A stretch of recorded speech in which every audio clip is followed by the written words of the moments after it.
You can take the moon, gather up the stars and the robins that sing merrily.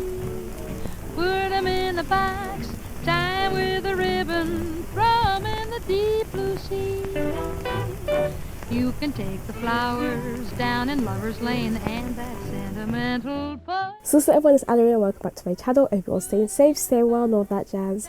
Today we are going to be doing the next part of our Beauty Through Time series, and it is the 1940s. So I am really excited to get into this era because it is one of my favourite eras for fashion. Just the clothes, the looks, everything was just amazing. And the fact that fashion was so classy and sophisticated, yet being really practical in this era was such a great, I can't even describe it. I think it's such a great thing and a great feature of this era, especially in, fashion feature, I guess. So we're going to be talking, well, I'm going to be talking about more about the culture of the 1940s and, especially attitudes to fashion and how the war impacted fashion. So in short, 1940s women's fashion had a certain silhouette. It's very different from the 1930s silhouette to the 1920s silhouette. I'm just going to recap. The 1920s silhouette was really boyish, so you had really long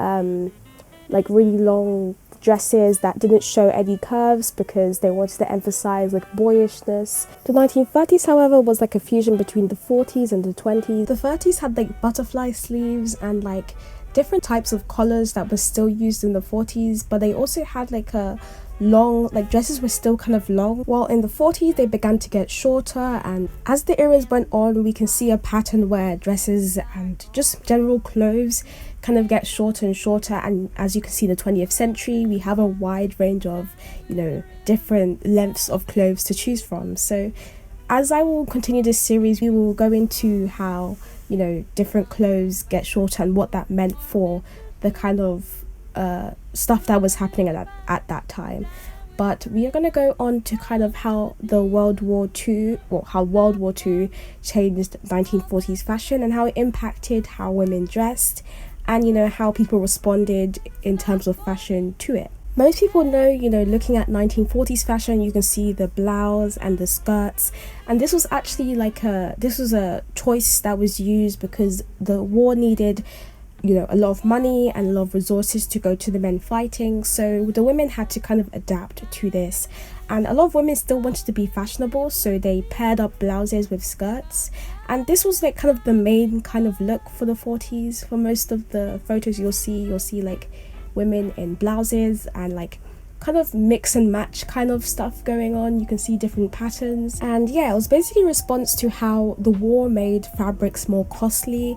So of course the rich people could buy wherever they wanted basically and just act like everything was normal, but for the middle class and the poorer people, fabrics were getting scarce, so they had to kind of work with that. So the two-piece suit you will see in the 1940s photos was a very common trend. So a lot of middle class women wore this style because it was just practical and it was trendy and it was good use of old resources and stuff they already had to make a new look. So that's what I really like about 1940s fashion. It's about innovation. It's using what you kind of had to make something it's using old stuff to make something new, and that's really props to them because it looks amazing. A common trend you will see in 1940s fashion is the knee-length jackets, and it's those kind of trench jackets, those Paris street fashion kind of things. I don't know, I always associate these kind of jackets with Paris. These jackets are really good for winter fashion because you could just pair it with some gloves and you're good to go. With these jackets you'll also see that the 1940s had different necklines. They were way different to 1930s necklines, but the necklines of dresses were really they were really varied. You could see V-shaped necklines, and they were often worn with a blouse or a light sweater. And shoes were really simple back then because they were needed for the war, and so they were plain and didn't have a lot of details on them. Which made sense. Heels were thick and short, but in the late 1940s they became way more slimmer and it turned into the pumps we know today. So I think that's quite an interesting fact because it's still something we wear today, so it's not actually that dated. 1940s fashion, I would say, is quite versatile, which is what I really like about it. At the time, most women couldn't afford expensive and outstanding clothes, so they had to kind of make do with what they had. But at the time, there was also a big demand for makeup products, especially lipstick, and a way to create a personal style for yourself as a lady in the 1940s was to wear accessories. Accessories actually became affordable because of new plastics, and also bags were way bigger than the clutches of the previous eras. I think I kind of show this through my sim. I think she wears a few pearls and stuff, and these, I think they are historically accurate, because these kind of pearls and jewelry and different stuff would have become slightly more affordable. And also moving on to the hairstyles, like this is a big thing because I really love hairstyles in the 1940s. So hairstyling was a really good method for kind of making yourself look unique and looking, you know, better, and it was really inexpensive at that time, and it was really easy to do. There were a lot of tutorials, like, you know, how there is on YouTube and stuff, but there were often, I see like archives of like TV tutorials on how to do hair, and a few people had TVs and a few people had radios, so I feel like you know, hair tutorials would have been very accessible in this era. And also it was a trend for ladies to like pin their hair up at the front or to curl it, and you'll see that with Bonnie. And since also Bonnie is a black woman, I made sure that some of her hairstyles were like natural hair.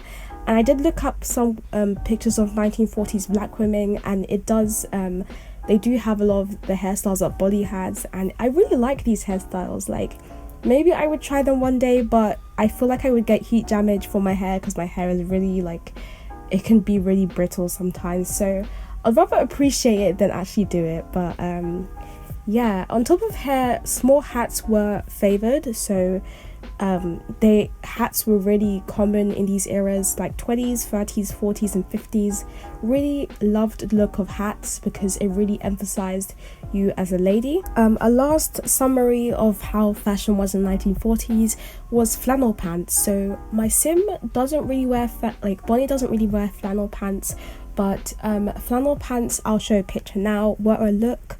They were really fashionable in the 40s because since women went into more workplaces and men were going off to war, they started to wear more of the clothes that were associated with men and masculinity, and they combined that with femininity, so they kind of made a kind of border between masculinity and femininity. And that's what I really like about this fashion, because it borders between both. It has both kind of energies in the style. Yeah, it's very fashionable and accessible for all types of women, so that's why, again, I really like how 1940s fashion did that. Like, it managed to balance different types of styles and combine them into a style that everyone could wear, and I really appreciate that from this era. In my sim, Bonnie Clark, I try to represent that kind of border between masculinity and femininity. You'll see that in the outfits where she wears pants, sometimes she wears dresses, and sometimes she wears blouses. So I tried to do that with my sim, and I really like the result. Anyways, I'm gonna end the video here because I'm running a bit over of the time I allocated to myself. So anyway, I hope you guys really enjoyed this video. I'm gonna link some articles below if you feel like I haven't explained enough about this era, but I will write a backstory for her probably in the description.